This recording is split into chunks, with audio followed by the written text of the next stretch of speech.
Now, party deals in the electorates. We knew about Epsom and National letting John Banks through, but suddenly there are deals going on in Oharu, and this week we learnt about New Plymouth. But with MMP, the overall result is, of course, all about that party vote. So why are the deals being done in the electorates? Joining me now is political reporter Patrick Gower. Good morning, Patrick.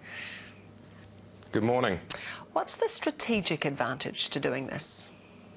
Yeah, well, they sort of range from effectively rorting the system or trying to find a way to get some extra seats, exploiting a loophole, as we've seen up in Epsom, to just political survival, basically, Rachel. As you mentioned there, you're quite right. The party vote, actually the first tick that you give on election day there, that decides the makeup of Parliament. So what's happening out in the seats is effectively like the party vote decides the cake, and what happens out in the seats decides the icing on the cake, if you will. But in the case of Epsom, it's a way of getting another little slice of the cake. But in the other deals, like in Oharu, it's all about Peter Dunn, who's Mr. 0% in most of our 3 News polls. That means when we ring 1,000 people, not one of them says that they'll vote for Peter Dunn's party. So the deal there is all about his survival, and there's a counter deal actually between Labor and the Greens to try and get rid of him. So that's a deal that really won't affect the outcome of the election in any material way. And then in New Plymouth, we start to get even more venal, where it seems to be about giving Andrew Little, the Labor Party union heavyweight and possible future leader, a bloody nose out in New Plymouth there. So New Plymouth, that is an interesting situation, isn't it? Labor's, as you say, Andrew Little is their man there. So how will the ACT National deal work in New Plymouth?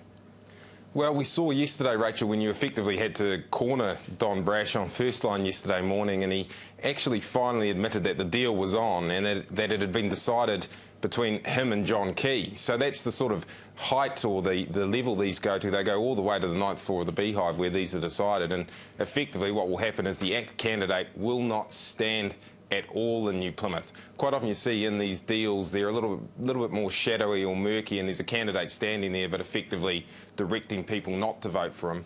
The New Plymouth deal is totally new in that Brash is taking his candidate out of the picture altogether, so that when an ACT supporter gets into the election booth in New Plymouth, they will have no choice if they want a right-wing candidate except to vote for Jonathan Young. And the reason for that is it was just so close there, just 105 votes last time around. The ACT candidate got 405, so the thinking is if it's close, those 400 votes or whatever that were there last time could be enough to get Jonathan Young from the National Party over the line. But it's a very interesting decision by ACT because they've effectively given up. They've effectively given up and are letting National dictate where they can and can't stand. So, you know, lack of democratic choice there in some senses. So these deals, though, are legal, they're within the rules, but how do you think voters view them? Yeah, it's sort of a couple of mixed views on that. I think the more hardened political souls say, come on, Paddy, stop being so honourable. These things have been going on for years. But the thing about them is when voters learn about them or hear about them or they're put out in front of them as a deal, they don't like the sound of it. They don't like being wheeled and dealed with their voting. I mean, it's hard enough to go in and vote on election day and decide what you want to do as it is without sort of having these deals whirred around in front of you. And I think the fact that politicians, as you've seen with Don Brash this week, they hate admitting it. That shows that they're scared of the public knowing about them. They like to kind of keep them off to one side. It's a bit like the South African rotation policy. Just deny it at all costs. Will we see more deals, do you think, as we get closer to the election? I mean, Brash says not, and electorates like Waimakariri. Are we likely, though, to see more deals being done?